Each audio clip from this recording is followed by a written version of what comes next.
Hello guys, how you doing? Instagram is giving me a hard time again. Why Instagram? Guys, I love to be on Instagram, but apparently it's not going to happen. What is going to happen today is we talked with Krystyna at the end of the last year. It was in December. And it was more a conversation between two friends. That's how the conversations when we met with Krystyna we have, either on the phone, either on the Zoom. But most of you don't know she is the top hypnotist on the world. And she does a lot of cognitive and behavior, and she helps people. Beside the stage presence that she have, she has helped a lot of people. And she have a methodology. And one of the things that I love to break is myth. And there's a lot of myth, like we were talking behind, like, do your husband was hypnotized? I don't know. I'm not going to say no. I have been hypnotized by her. I'm afraid to ask because she can do whatever she wants. No, Krystyna? Better not to ask. Don't ask, don't tell. Yes. Ask me no questions. I'll tell you no lies. Do you think so? Okay, we're going to put the people can do questions here. Mm-hmm. So, Krystyna, everybody knows you for your stage presence. Everybody knows you because you did live hypnotize Simon Cowell and British Got Talent. He says, I cannot be hypnotized. And everybody like, be my guest. And Drew Barrymore and many famous people. But most people don't know that you're a trained professional in the therapeutical part. You have your alter ego show with your dog and all the fun. But with is Precious the name? I forgot. Princess. Precious is from the Silence of the Lamb. Oh my God. I'm hanging with the wrong people too long. So Princess, and this is kind of your alter ego fun part, but you have a therapeutical background that is really, really serious, treating serious things with people. Why don't you tell us about that? So yeah, my background is psychology, psychotherapy, hypnotherapy, and executive coaching, which all existed a long, long time before I took to stage. I only took to stage to gain a deeper understanding of hypnosis and to challenge myself because I still had a bit of a little fear around public speaking.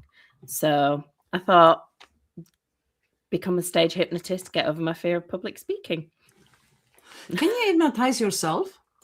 You can do self-hypnosis, but I'm not a big fan of self-hypnosis because obviously, to be the teacher and the tutor at the tutor and the pupil at the same time, it's a bit difficult. So I tend to just record sessions for myself and listen.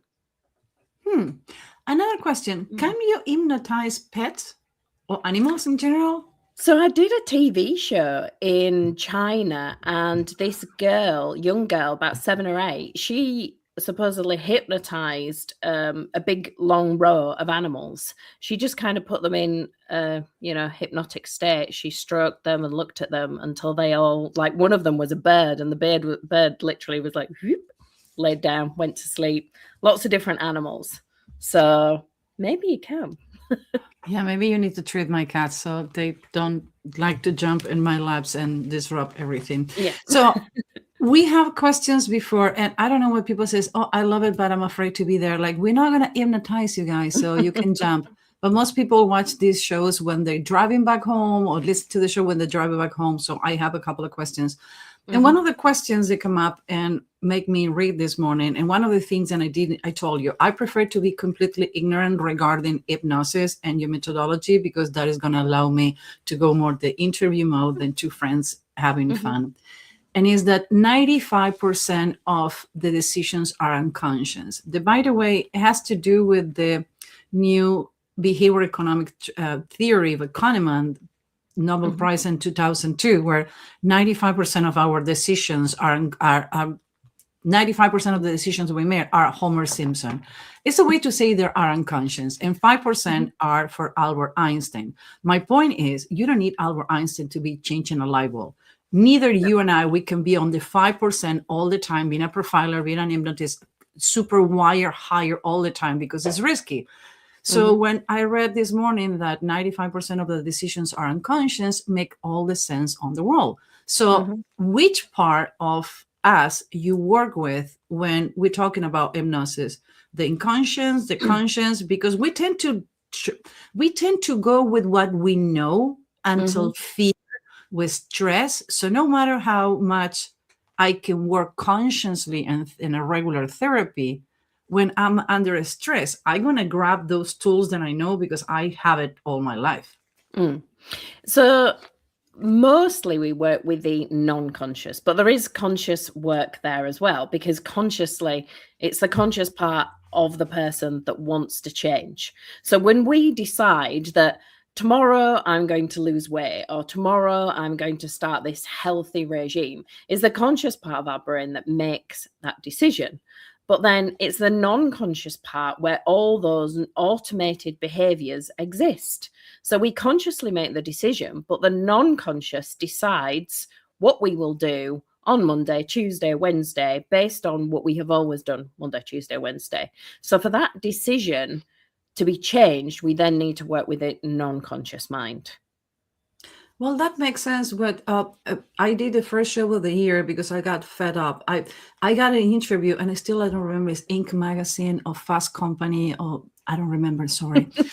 I do so many things, and sometimes I don't even remember when they come up. Like, oh, I Google my name, I show up in a new magazine.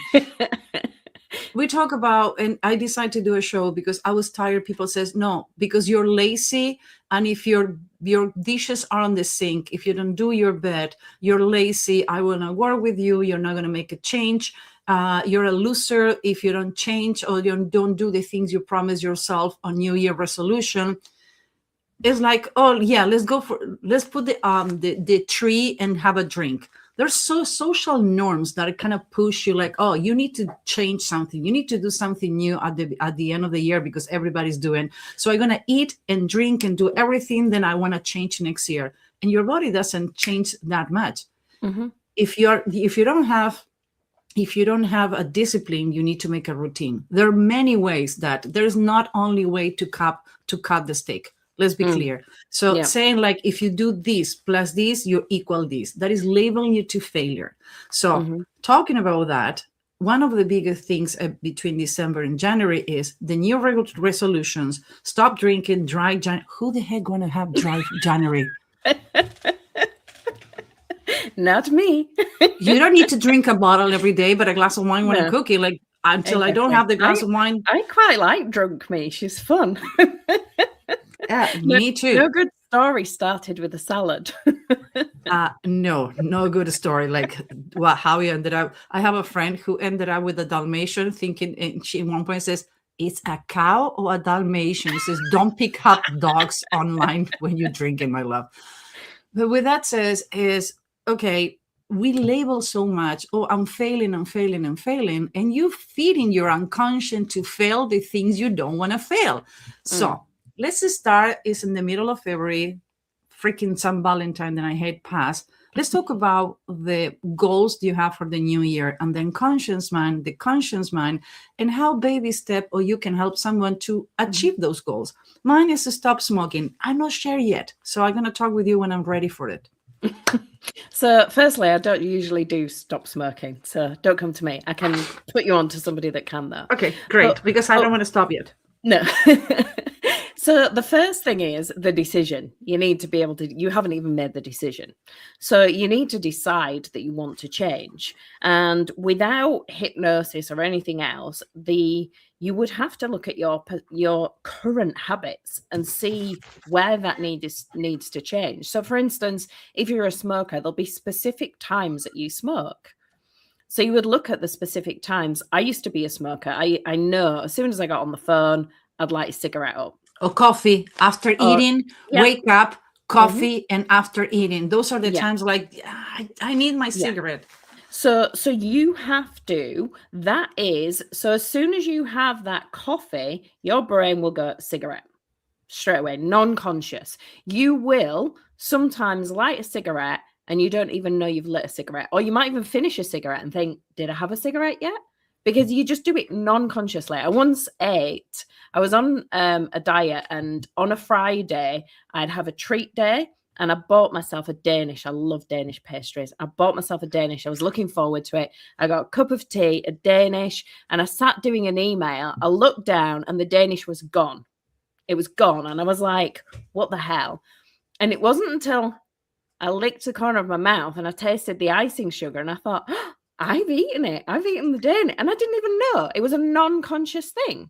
It was, and most of our lives are spent non-consciously, just automatically doing these things. So you have to think about the behaviors at a conscious level, because at the minute they are non-conscious. So I just brought it up into your conscious by saying, what are those times? So we bring it up into the conscious and say, do you want this behavior? If the answer is no, what do you want instead? What do you want to do instead? So what you will need to you be do? a behavior that replace it, fix it, how you will frame it. Because they says that, for example, alcoholic. The alcoholic is change the drugs, or somebody who is recovered for drugs, so that the heavy things is, and I know you don't do the heavy things, but they say that you just change one drug for another. You change the drug for religion. So, and when you says, okay, we're going to change one behavior for another, it need to be replaced all the time. So that what I did was a lot of my clients that I used to do smoking a long time ago, don't do it anymore. I mean, helping people stop smoking. But a lot of the things was they felt like smoking made them feel calm. So they would stand on the doorstep, take some deep breaths, feel calmer. Well, you can do that without a cigarette. You can have that 5-minute break, but we associate it with a treat. So for instance, I've dealt with people, not that are alcoholics per se, but functioning alcoholics. They will have a drink and they say as soon as they have the first sip, they feel more relaxed. Well, the first sip doesn't put the alcohol into your system.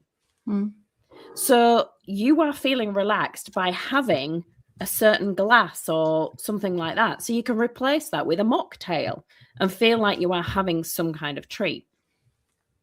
So yes, it's a good idea to find out what you get from the activity and how you can replace it, especially where addiction is concerned. So it's a action reaction. Every action, every situation that need to be modified is caused by some, like for example, smoking is, my mom didn't breastfed me, so I learned a long time ago, it's a pacifier. I'm too old to be chewing my finger. I don't eat my nails anymore. I will not going to be eating a pen. I have expensive pens right now for that reason. So what I do is still pacifying. I completely aware of the reason, the why and how I smoke. I choose not to. I like it. When I stop liking it or affecting me, I guess I'm going to stop doing it. But yes, action, reaction.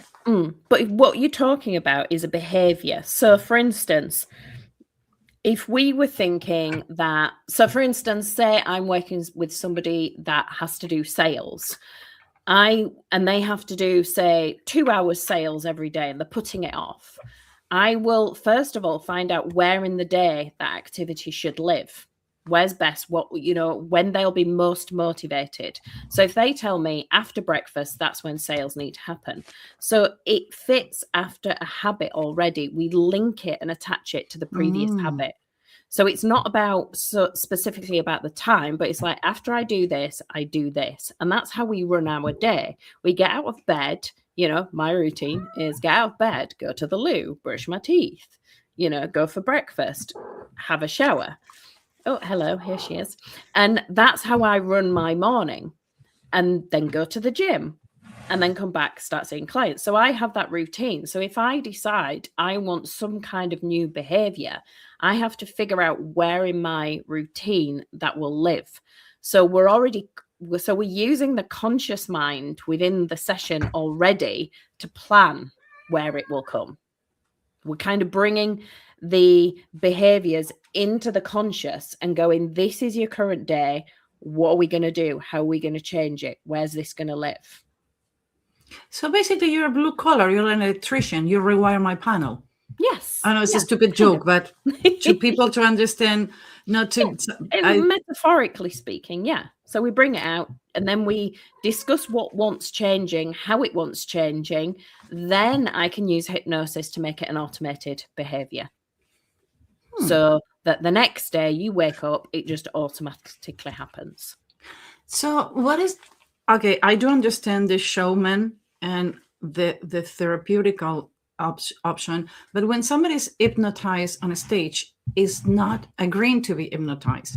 There are people that is more susceptible and they're more propense to that. And tequila, stop. You see where you need to hypnotize. She does that only. She doesn't allow me to Cats touch it all cannot be day. hypnotized. No, she doesn't allow me to touch Disadvantage. it all day until I get in a Zoom call and she went at all the attention. She's a bitch. So the people on the stage, they don't want to be hypnotized, and you have done miracles. But the people who go to the unconscious, so to start understanding and getting on the methodology, the what it is and what is not, because there's so much BS out there. Please be careful, people, what you put in your lovely brain. The brain is your McDonald's. You don't ruin it. Putting things and go to people that TikTok 2:00 in the morning is not the best advisor, please. No, TikTok. I have TikTok and all my clients have, but be careful what you put in your brain. Yeah. For entertaining. It's the white coat. When somebody wears a white coat, we're like, they know what they're talking about. Yeah. So with stage shows, I do things quite differently. I ask for volunteers. I get it. I don't. Some hypnotists do a suggestibility test, like magic fingers or something like that, and will pick the best subjects. I feel that's quite unfair to hypnotize people that don't necessarily want to be hypnotized. So I ask for volunteers and hypnotize the people that do want to be hypnotized. So there's the agreeability on I wanted to be hypnotized. Yeah. There's benefits of either, because if I've got a room of 100, say if I've got a smaller room, if I've got a room of say like 30 people, and I say, okay, I do a suggestibility test, I can get the best hypnotic subjects on stage, whether they want to be hypnotized or not. Whereas if I ask for volunteers, I might get 10 people up that want to be hypnotized, but they are not the best hypnotic subjects. So it's kind of 6 of one and half the dozen of the other. They actually want to be there. They might try a bit harder, but they're not the most suggestible. Hypnosis is admittable in court, because I have an incident that I needed to get a regression to the moment and re-describe. It was a specific an accident. Somebody pushed me. It was an accident. I started having nightmares. My therapist says that I was blocking for trauma. We did hypnosis. Wasn't acceptable in court. I don't know how it's in the UK, how it's in Europe, but here in the United States, it's not acceptable. They say it's bullshit. Right. So it's not that hypnosis is not acceptable. It's that regression to past memory. Anytime we regress to past memory, we add something to it. So there is lots and lots of studies about any kind of regression, even recalling something in a therapy session without hypnosis. We will recall it under the lens in which we view it. It happened the same with witnesses, and that's the reason you can destroy a witness in court. Pardon me, I'm sorry. That's what I'm telling you. Pardon me, I'm sorry. That's the reason you can destroy a witness by only one thing, and it's in conscience. Because I can embed okay. Oh, I'm left on my own. She'll be back in a second. So yeah, Elizabeth Loftus did, I'll just carry on without her. Elizabeth Loftus did some studies, and they got all the volunteers to watch a car crash. And when they asked all the people what speed the car was going at, I'm just continuing without you. Yeah, I'm sorry.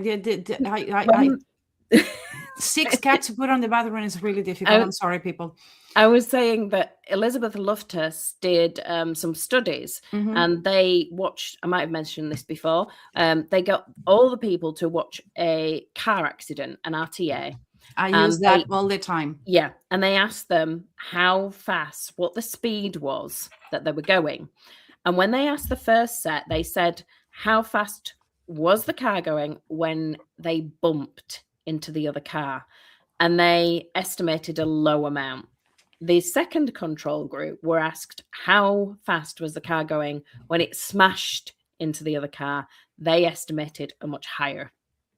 So they both watched exactly the same video, completely different results based on the words. So whatever filter we put on a situation, we will view it through that filter.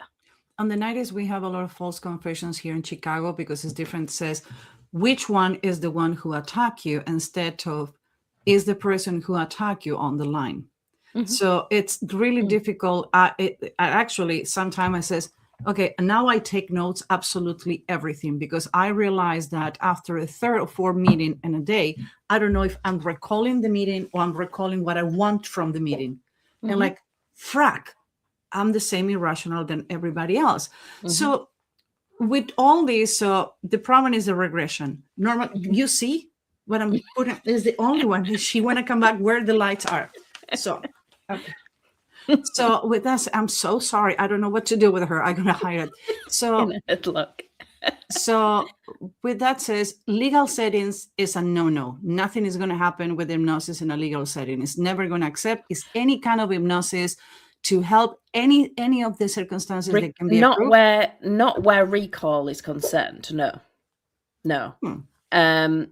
Because as I say, it's not about hypnosis. It's about false memory. That's the issue. It's been found in court that hypnosis has been responsible for planting false memories. There has been, there's quite a few famous cases where people have done regression to cause and have implanted false trauma. Elizabeth Ludford again, that's where she became famous, that with the regular therapy on the 70s and 80s, if you have bulimia, you have been abused for the parents. Well, we did regression and hypnosis and that happened. Yeah, you have a bad rap like everything in life. Yeah. So there's lots of famous cases where people have been successfully sued therapists for implanting false memory. So, yeah, I mean, in that case, is any evidence admissible in court? Surely not, because every time we remember it, we change it. She's actually talking, isn't she? I told you, I don't know what is with her today. It's like, okay, that's my life. That could happen. I have 6 cats. One is one. You don't need 6. You need 1. Yeah. She's talkative. I'm gonna put in pause. She's a little mix. So, yeah, she have a personality, and more attention I pay to her because it's the scrolling on the TV. I'm so it's like a hypnotic tale. Yeah, life is happened when you're too busy trying to handle 6 cats and 32 raccoons. Never work with children or animals. Well, I'm gonna leave that comment from private. So let's go to the serious part. With us, it's always this way.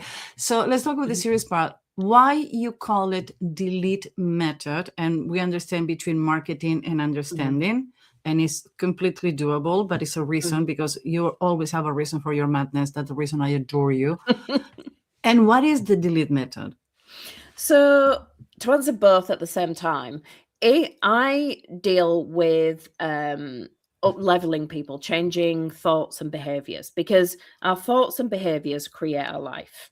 So if we're anxious, it was our thoughts and behaviors that made us anxious. If we are not succeeding, it's our thoughts and behaviors that are making us not succeed. So I change the thought. So I look at the thought that is causing the behavior, that is causing the feeling, and we decide what the thought should be instead. So it might be, every time I get on a train, I think I'm going to have a panic attack. We will look at the thought processes, the posture, the breathing pattern that causes that outcome. We then decide how you want to be instead. So we delete then the negative and install the positive using hypnosis. So you wake up as the positive version of yourself. So it's a way of implanting memories, but on the positive way, with the person be aware that is going to do with you to do that. Well, it's not memories. It's a new behavior, a new sorry, yes, a new behavior. Yeah. So it's instead of the thinking being, oh my God, there's a train coming, I'm going to have a panic attack. The thought would be, oh, I'm off to visit my friend and we're going to have fun. It would be a completely different thought. So what is the difference with the outcome that a regular therapy can have? Because at this point, we're conscious and walk into the room, either in the Zoom call or a physical place with you, with the conscience that I want to change a behavior. Sometimes we go to therapy without knowing. We go to therapy, hypnosis, not knowing. And okay, I want to become more productive. That is the behavior that we want to implant and stop being procrastinated. What is the difference and the path that hypnosis take me to therapy take me? Because you always says never stop doing therapy. You just, with hypnosis, is this the path you take? So I always tell people to stop having therapy.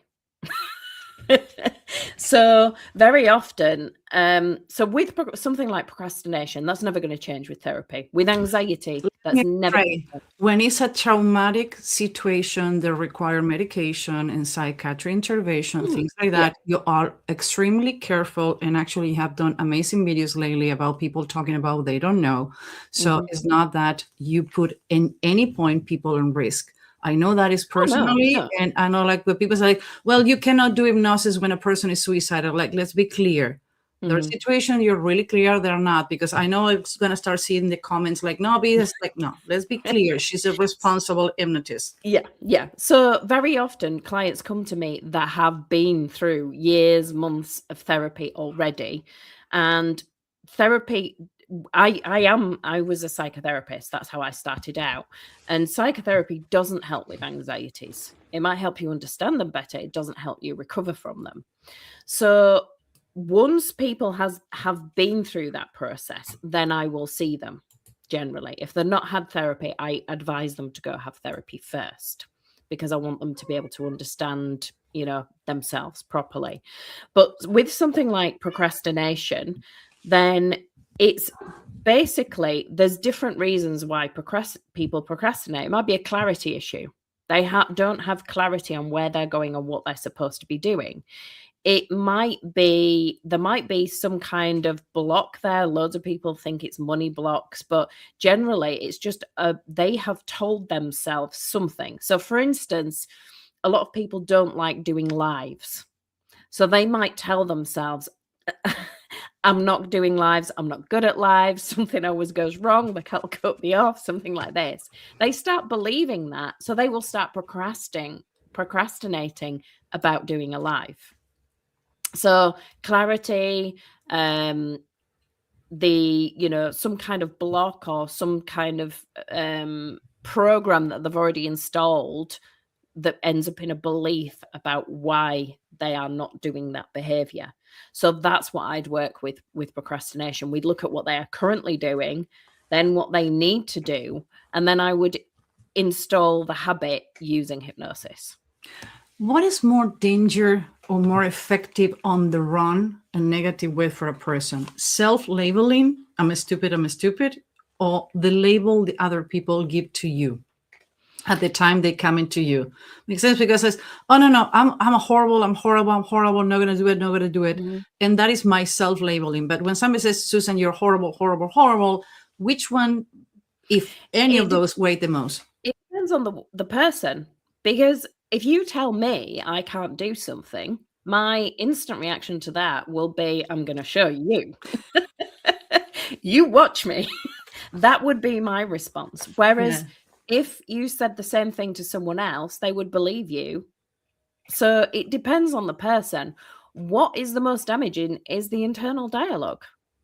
because it's the internal dialogue that responds to that. So when you tell me I can't do something, my internal dialogue says, hell no. Try me, bitch. Yeah, I'm going to do this and show you. I'm going to do it twice and write and record it and send it to Actually, if you don't tell me no, probably not going to try it. So I'm waiting for you to tell me no. So whereas the internal dialogue to somebody, when you tell somebody that has low self-image, low self-confidence, you can't do that, they'll be like, yeah, you're probably right. That's the internal dialogue. It's the internal dialogue that I change. I delete that old internal dialogue that's getting the negative results. Is the chicken of the egg? Is me convincing myself or myself trying to get away from the things? And let me rephrase. I smoke because I understand the pathology that the reason I smoke. It's any way to which, yeah, I understand why I smoke, so I'm okay with smoking because now I understand why I'm smoking. But I want to understand why I'm smoking so I can stop. But now because I understand, I will not going to stop. That is, yeah, that's just a self-fulfilling prophecy. But I think one of the things that I think you're probably getting at is identity. So there's the identity.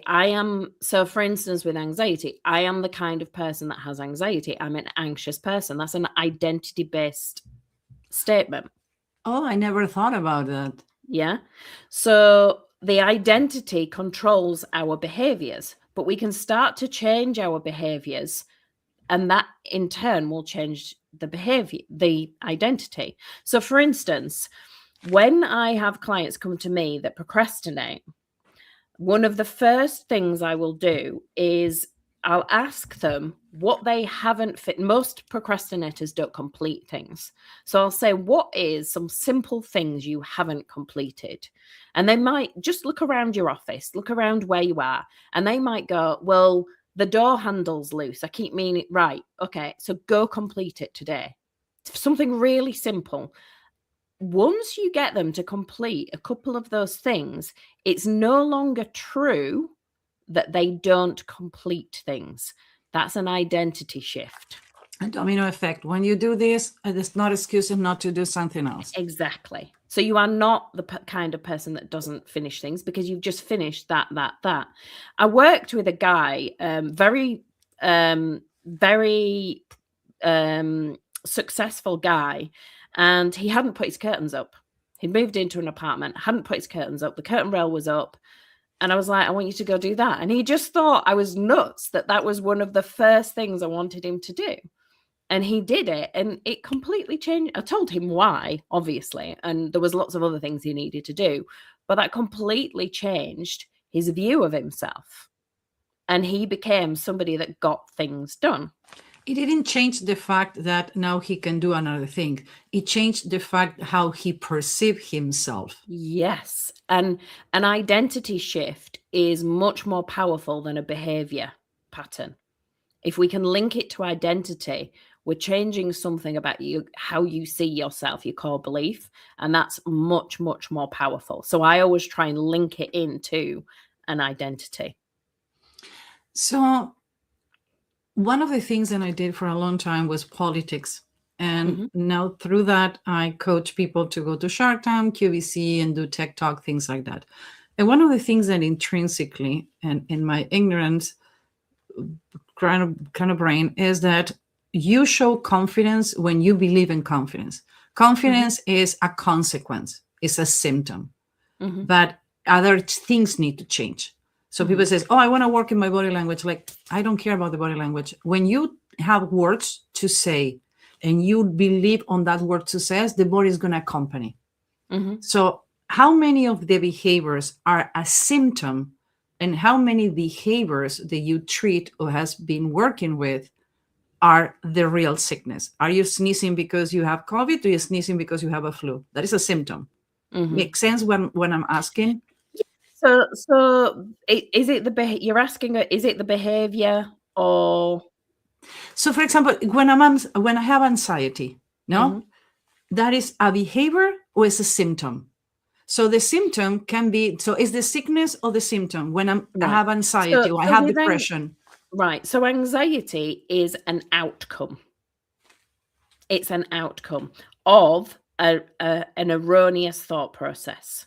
So I tell myself, I am going to have a panic attack. Yeah. Or I am in danger.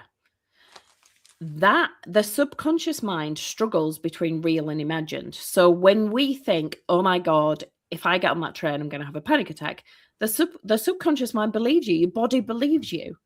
So the subconscious mind gets on the train with the intention of creating a panic attack.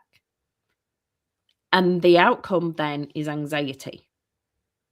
The issue very often is the thought that creates the whole process. People is conscious if the chicken or the egg, or what is the symptom and what is the pathology that bring them to do hypnosis? Say that again. So are the people conscious at the moment to come to you if the anxiety is a symptom of something else, or they come and says, I have anxiety. Wait, time out. We need to find out why you have the anxiety. Are conscious when they come into you? So when they come to me, they sometimes have a theory on why they have it. The fact is, they don't need to know why they have it. That people go on this hunt for, I need to know why. And generally the why keeps it going round because we're just constantly thinking about it. If we stop thinking about it, we'll no longer have the anxiety. But when people start asking why, we're going back to events. We're dragging up old events. It could have been this abuse. It could have been this trauma. And we're just reliving these events that just make the anxiety worse. The why is a negative pattern of behaviors that you are keep doing. Literally, when people have anxiety, they have a physical position, they have a breathing pattern, they have a thought process. If we change all that and they have a nice relaxed posture, a nice gentle breathing pattern, a smile on their face, positive thoughts in their head, it's impossible for anxiety to survive. So we just change that. So tell me more about the methodology, because now you're teaching other people how to do it. And by the way, I missed the webinar when she explained it. That's what I'm saying. Like, I think you were a day late or something. Yeah, it says, where is the link? I don't find it. Says Susan was Sunday. Like, no. In my calendar it says Monday. Like, I don't care your calendar. It was Sunday. You miss it. Like, yeah, sure. So now you teach it, but how you develop the methodology? Because again, you have so many. You have so many channels that you have. You know behavior, you know body language, you know micro expression, you know deception detection, elicitation. I don't think anybody else in your field knows as much as you know. I want to matrix your brain too. So how you make the delete method, and what is the delete method? So basically, the way I came about the delete method, this is really bad. Going back to drinking. I used to drink. Nothing wrong with drinking. So I used to go out drinking, and on a Sunday, I'd have what I called beer fear. Every time I thought about anything future, I would feel immense anxiety. Anytime I thought about anything past that I'd done, I felt immense anxiety. So what did I do? I deleted anytime my brain went to the future, I'd say delete. Anytime it went to the past, I'd say delete, and I would keep it in the here and now. So I would spend my Sundays watching trashy movies. If I suddenly thought, oh, I need to do this, nope, delete. I would stay in the present, in the here and now. And in doing that, I didn't experience any beer fear, any anxiety. It was staying in the here and now. And that's kind of where it started. And then my kids have been my experimentors. They have, since I trained, they're adults now. My oldest is just buying her own house, her first house. But my kids, when they were little, would get hypnosis inductions going to bed. They didn't get bedtime stories. They got magic carpet rides and things like that. So I would, and by the time I came about this delete method, the kids were oldish enough to be doing races and things like that at school. So I practiced on them. I did sessions for myself, practiced on them, and I started to get amazing results. So I just continued. And at the time, the science was against me. The science said that thoughts cannot be gotten rid of, and it was the advice that you should sit with a thought. You should sit in the anxiety and let it, and that kind of thing. Just sit with it. Now there's a guy from Cambridge University, Michael something, can't remember his name. I really should remember his name. And he, just a few years ago, found that we can get rid of thoughts. We can stop them. And it's a good thing to suppress them or stop them. And all of a sudden it's like, okay, so the science is behind me now. I shall now teach. So that's one of the things that spurred me on to teach, is that the science swayed my way. A stupid question I ever done in many days. What is a thought? What is a thought? God, that's a bit deep. Sometimes I can be. It's not alcohol involved yet. Usually I go that. It's just your internal dialogue, isn't it? For some people, thoughts at least in this context, let's put it, I'm going to make it easy. In this context, we're talking about thoughts, and everybody have their own dictionary. So what is the thought that can lead you to need you? So for instance, if you think, for instance, when I decided to be a stage hypnotist, when somebody first, my friend Hugh Lennon, who was a stage hypnotist, said to me, you should be a stage hypnotist. I said, hell no. That was my external dialogue and my internal dialogue. And my internal dialogue was, I can't speak on stages. Nobody's going to listen to me. There was loads, like, I can't do that. No words would come out of my mouth. I'd have a panic attack. I can't do what you do. I'm not good enough. I don't know enough. It won't work. So that was my internal dialogue. That was my thoughts.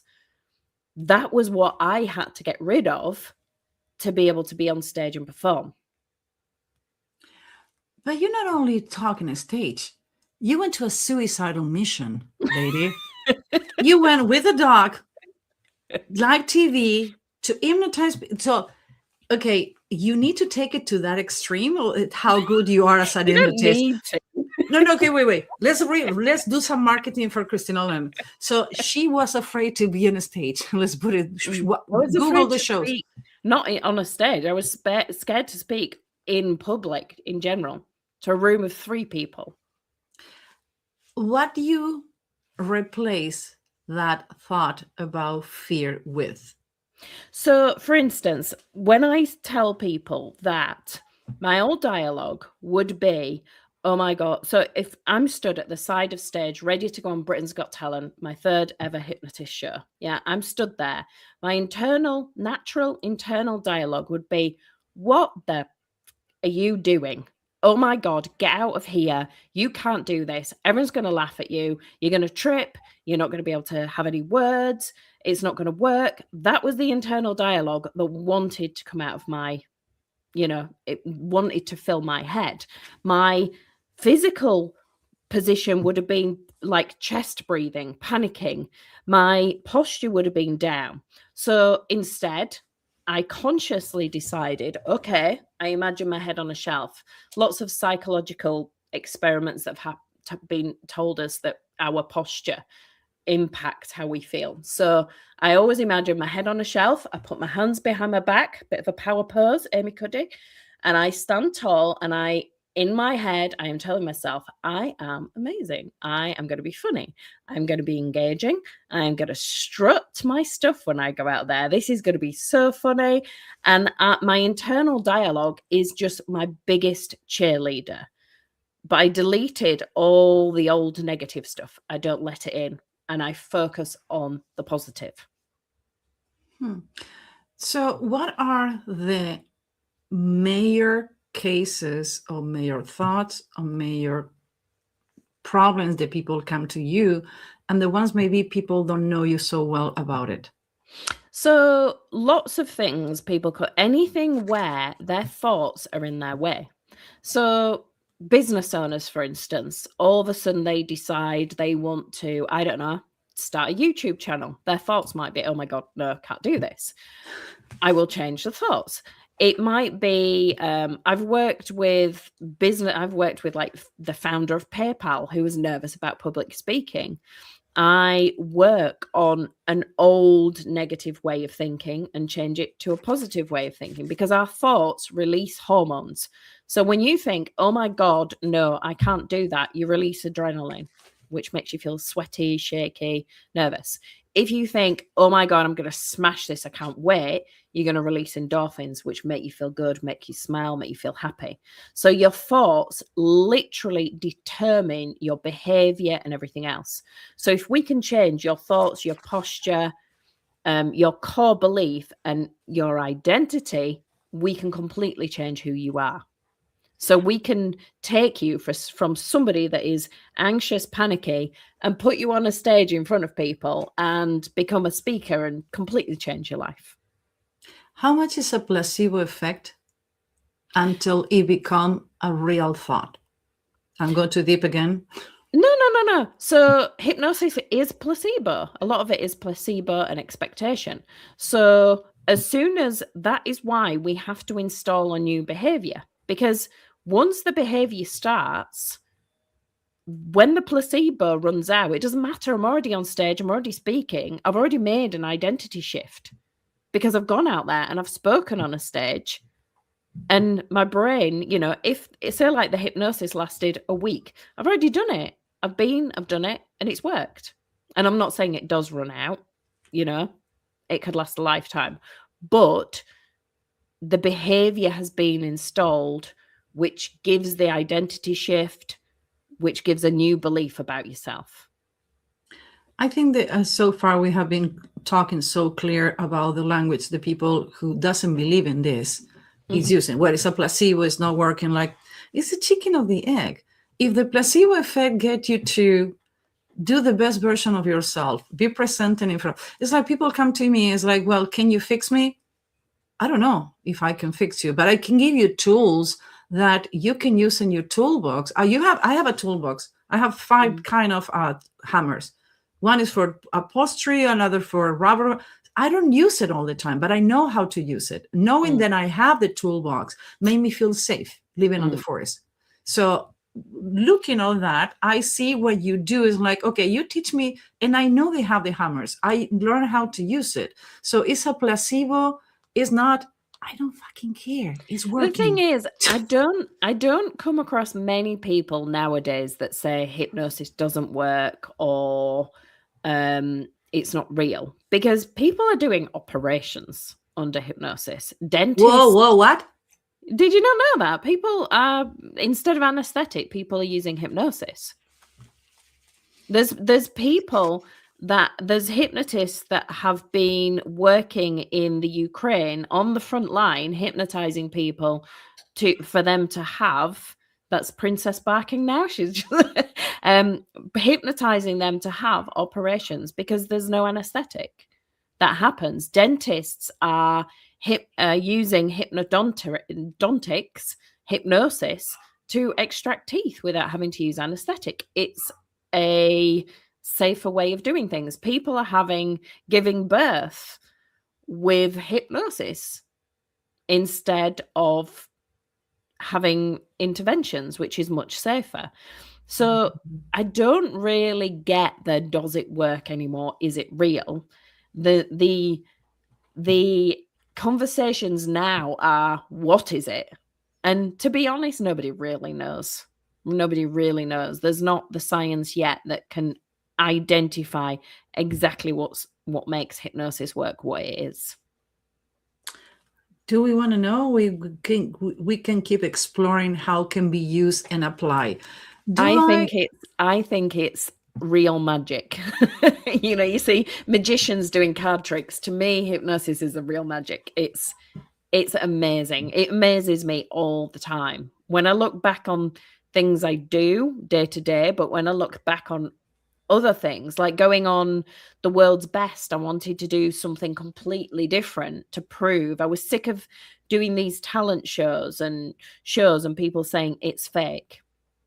So I started experimenting, and I got a woman on stage that was hypnotized, and I'd pick a frail little older woman, and I would get a big burly guy from the audience, and I would get an ice bucket of water, and I get them both to plunge the hand in the water, in the icy cold water. The lady would be hypnotized, the big burly guy not. The guy could never keep his hand in as long as the woman, ever. And the woman would be saying, this is warm, it's fine, I could stay in here all day, it's relaxing. And the guy would be trying to keep his hand in as long as humanly possible. And he'd be nearly in tears, screaming, like taking his hand out. How deep you go with people to make clear not all the crazies are landed in your mailbox, and I don't want to be responsible for that. So what are your parameters to work with hypnosis? Because again, you're a professional, and you talk a lot about the problems where you untop things that you don't know how to handle. Not everybody's ready to handle regression. Not everybody's ready to handle trauma without another proper barriers of safety net, because you don't know what you're untopping. So what is the things that you are willing, like, okay, this is my limit, this is how much I'm going to take? So when people have serious psychological issues, generally I don't touch it. Not because I'm not qualified to, but it's just not my area. I don't deal with addictions. I don't generally deal with smoking. I'm very insulted when people start asking me, like, do you help with nail biting? It's like, I'm far too expensive to help with things like that. Generally, it's anywhere on the end. It's anything to do with thoughts and behaviors. So it could be anxiety, it could be peak performance, it could be habit installation. Obviously, I've done executive coaching, things like that. So procrastination, hypnosis doesn't specifically help with procrastination. You have to know what's causing it, which is the coaching part of it, to then know what to do hypnosis-wise. So I do work on quite a varied range of topics, but not the stuff that people usually go to hypnotists for, which is weight loss and stopping smoking. That's not my area. Lost weight? I do have a program. I have a hypnothin program that runs very successfully, but it's an online program. I find it incredibly boring. I don't want to stop eating cake, and I feel like I would have to have a svelte figure all the time if I was promoting weight loss, and I love eating cake. So it's kind of hypocritical. Oh, well, guess what? My biggest, more fun holiday of the year is Halloween, and I don't need to be fucking dead. Like, I don't need to be dating everybody. Like, you're gonna have a date on San Valentine? No. How you don't have a date? I don't need to be dead for Halloween. I don't understand. I can talk about as bad as every time that I see somebody smoking and says, do you know that shit is gonna kill you? Like, what do you have in the hand? I'm not talking about me. I'm talking about you. Yeah. So I don't know at what point is hypocrite that you want to help others, but you know your bias. I know my bias regarding smoking. I can control all the other things. Again, but doesn't mean I cannot help you with it. This is the difference, is if you've got to want to do something. So I have cured all that. I had a lot of fears and phobias, a lot. I was scared of everything growing up. I have never cured myself of the fear of spiders, because I know the end of the result is me having a spider in my hand, and I don't want a bloody spider in my hand. So it's not something I ever wanted to do. And I once had a really funny client, or a situation with a client. An oldish lady came to me with a fear of needles, and I said, okay. So we discussed it, and in the end, she basically said that she just didn't like being touched here. So if somebody injected her there, fine. But if anybody went to touch her there, that would be terrible. So it took us quite a while to get to this. So I was like, okay, would you agree that this session would be successful if at the end of it, I can touch you there? And she went, you're not doing it. I don't give you permission. So it's like, I had nowhere to go. I couldn't do the session because I needed to be able to touch her. And she'd already said that wasn't going to happen. So I was like, well, I can't help you then. Bye. And what was really funny, it was at the time she'd come personally to see me. As she walked out the door, she was a bit unsteady, and I grabbed her hand and and touched where I wasn't supposed, and she didn't even notice. Well, now you have the conscious and unconscious. Unconsciously, in her head, you were helping her, not trying to inject her. When you talk about injection and you make her conscious about being touched, that happened. It's like the people who says, oh yeah, I cannot do this, or I cannot walk straight. And suddenly it says, oh, you're walking straight. They walk in twisted again. So But sometimes she'd consciously decided that she didn't want help by saying she didn't want me to touch her there. So it was like, I couldn't go against that because I'd be then hypnotizing her against her will, which I could do.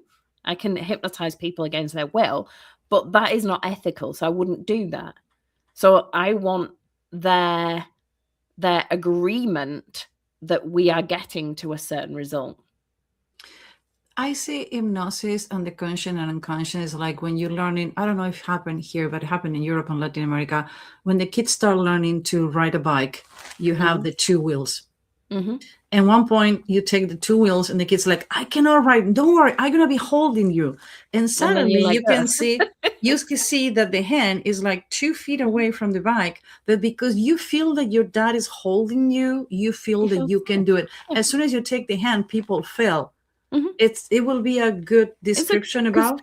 Yeah, it's a conscious. So it's a bit like I say, a kid can cut their hand and they'll be playing, they don't notice it. And then you go, oh, you've cut your hand. All of a sudden they'll burst into tears. I'll be like, oh, I've cut my hand. It's because the conscious awareness has been brought to it. So I have back pain, but unless somebody mentions it, I don't feel it. If I'm busy, I don't feel it. When I stop, I feel it because my conscious attention goes to my pain. I have an accident caused by a third person that I always say because I'm still pissed off. And I was supposed to have a second surgery in my lower back. And I decided not to because the recovery for the first one was too bad. So some days are like really difficult to get out of bed until I have a date, or I have a public speaking, or I have a trainer, and you're going to see me in the highest high heels. I'm like, how the heck? As soon as I cross the door and come back and need to go to the car, I'm bending over again. because it says, Dad, you're gonna see me bending over or not with my loafers, and I need the attire go with this, and I'm gonna die, but I'm gonna go with this. What is it? It's a posture, it's an attitude. Do you know what I mean? You become a different persona. Yeah, I like that the persona. When I put my high heels, people says, why you have so much high heels? You walk into a supermarket. I don't freaking care. I'm this. Go with high heels. You're gonna go with high heels. And I don't know what it is. I never thought about it until you start saying like state shift. You shift your state. So as soon as you decide you're going on a date, you have to present as this certain person. So you shift your state to be that person, and the back pain doesn't fit with that state. That is really interesting. I never thought about it. Yeah. So they convince like, I don't like people. I'd say it openly. I don't like people. I don't like networking. That's the reason I celebrate the pandemic. I'm sorry. I know, and I'm not going to go there. I lost people too. I'm going to the funny part for the highly introvert and hermit people.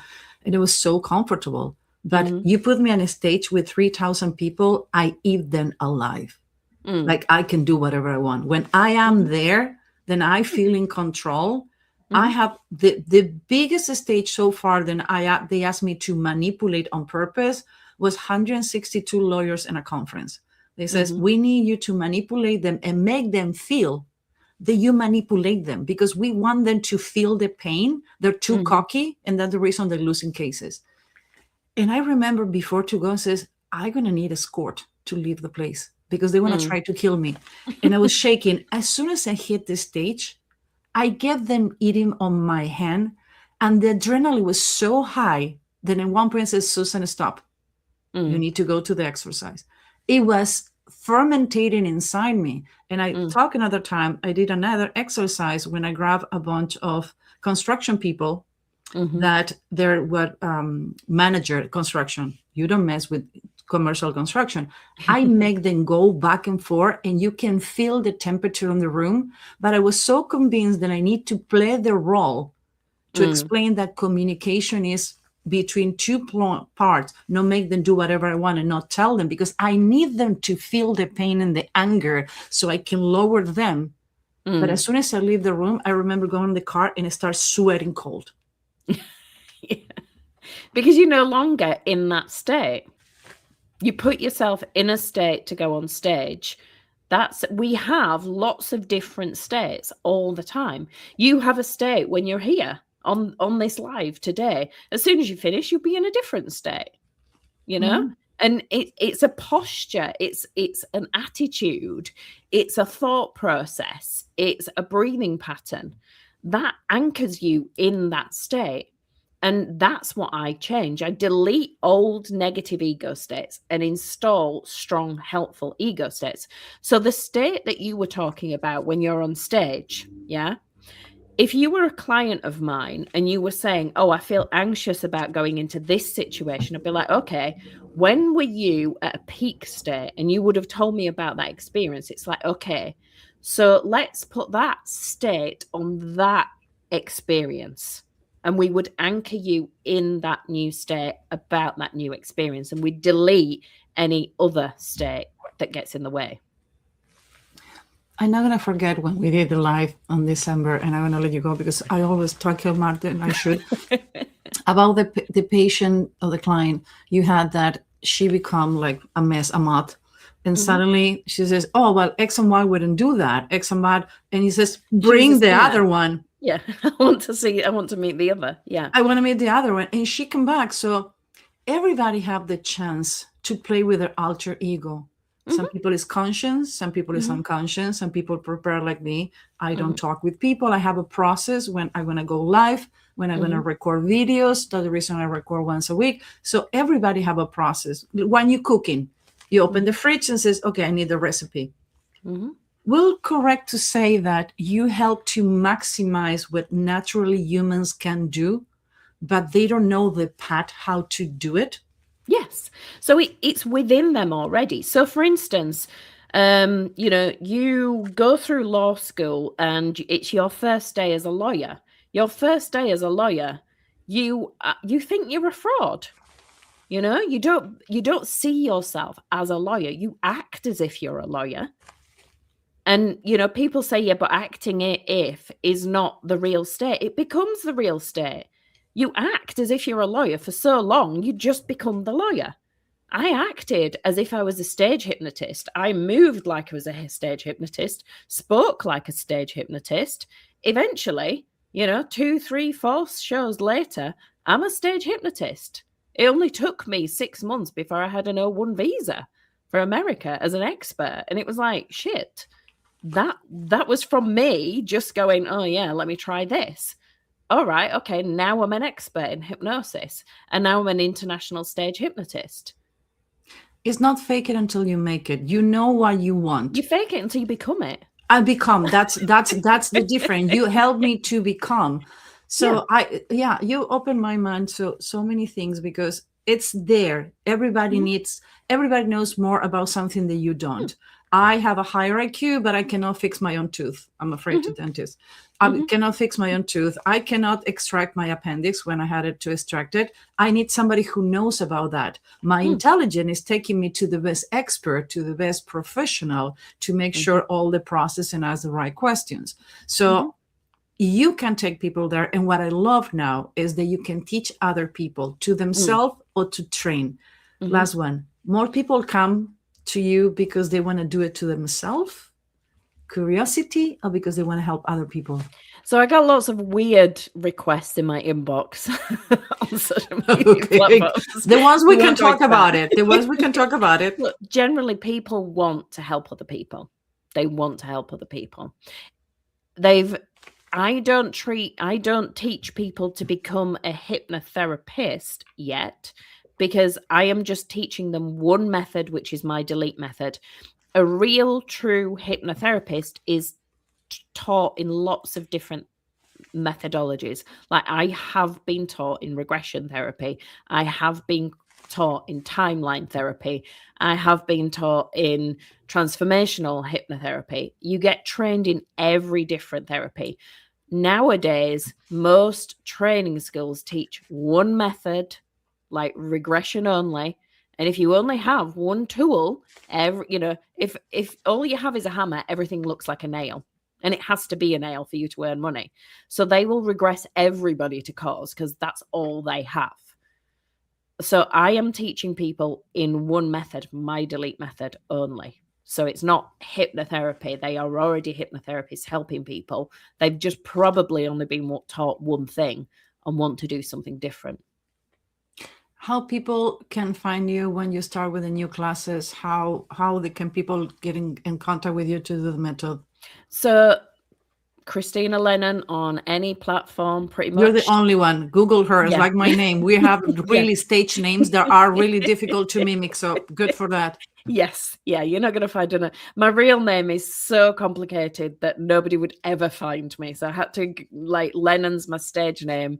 But yeah, so Krystyna Lennon on any platform. And I'm always telling people about what I'm doing. So you'll find it. You are being kind of controversial lately on the media in a good way, and I love it because people attack me and says that is bullshit, that is a myth. If somebody tell you this and this and this, don't go there, and I put my face, no problem. And you have been doing the same. 3 things. I'm a disruptor. I don't care if I save you a moment of your emotional real estate and get more damage. There are a lot of people that is depressed. We have an incommunication, a solitude, depression. So people who play with that, don't get me wrong, I'm an expert manipulator, but I things that are limited. Kids, people that is depressed, like I don't take your money. Like I do politics. That's my PhD. That's it. But don't play with people. Scams, no, doesn't work. What are the 3 things that people need to be aware? Everybody need to have the free will to make decisions. But there are always rules that people need to understand.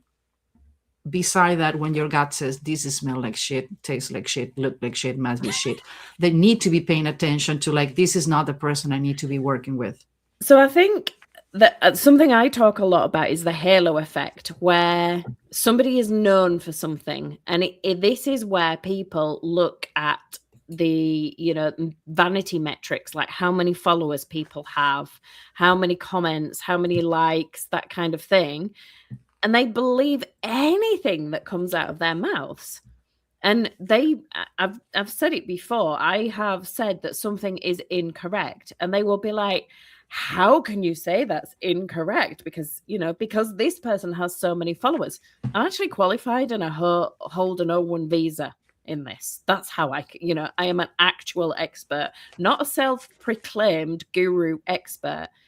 I have the title of expert to various different countries. And that's how, but people just see the vanity numbers and they will follow anything that person says. They are the expert and that's it. And that is very, very dangerous. You're going to lose your money, at least. Followers can be bought. If I need to work with someone, do I want somebody that is, and I love Mr. Beast. I need to swear on my cats. I saw Mr. Beast for the first time 2 weeks ago. And says, who's this asshole? And says, my friend says, do you know who? Like, no, who is Mr. Beast? And said he have followers. So I started research. He's all over the place. He have a momentum. So everything that sell, and he's a serious entrepreneur. And I know people who knows and says that guy is business. He's serious of business. He knows what he's doing. Do the research is good. But everything that he says is valid because he have followers. So what I'm saying is, do your own assessment. Not everybody need hypnosis. Not everybody need a coach. Not everybody. There are certain different things. If you have cancer, you're not going to hypnotize your cancer. You need to go to an oncologist. And after that, the trauma that caused, you work with that hypnotist. So like always, don't believe in everything, because 93% of the communication with body language is the most important. At the moment they say it, the eyes to the left and the right, at the moment on the 70s, we believe on that. Now we have science to prove different. Another thing, science help us to prove that we were right all the time. Elizabeth Lovefoot with implanted memories, you with hypnosis, me with the face reading. Now they're using in so many things that is science and their study. So everything is cycling. Everything recycle. Kids are smoking again. Don't blame us. Don't blame it. So what is used to be bad is wrong. So everything have a cycle. What you need to be careful is Einstein and a lot of people who was with him, now followers are losing because suddenly, but he has so many followers, he cannot be a person doing something wrong. And now the Einstein file come up without talking about politics. People, you need to unfriend that person from the media. And suddenly they have 5 million followers and they don't have any more. Yeah. Yeah. Do your own generic, do your own. I love my small group because we think alike. And that's the reason I invite certain people to the life, because I want people to understand, make your own decisions. And that's the reason I say that, not you, but bet the people you're going to be talking to. Absolutely. 100%. I adore you. Love you too. Okay, when you come into the state, because the drinks are on me. I can't fly. Why? I'm going to see a neurologist. I've been to see a heart specialist. I've been to see ear, nose and throat, and now I've got to see a neurologist. I don't know. I collapse on flights. Well, guess look like the next time I go to London, it's still the drinks are going to be me. I was inviting you to. Okay, for people that know, I have a whiskey bar. I have a cigar bar, pool table. All this actually is a huge room with a pool table, a bar, and fireplace. And I'm not giving up on the flying thing. As soon as I can fly, I'll be like, you remember that invite? Oh yeah, coming. It's the girl cave. I have a girl cave in all black. It's like the Bat Cave. Krystyna, I love you. And for you guys, thank you very much. And if you don't enjoy it, I don't care. I do this for me because I'm a selfie. I'm a selfie bitch, and I invite friends, and I love to talk. And just we allow you to share the conversation with you. Yeah, we just decide to allow you to be there. No, seriously. I adore you, all of you, for being there, put out with the craziness. And Krystyna, you always put with me. I love you to that. Bye, guys.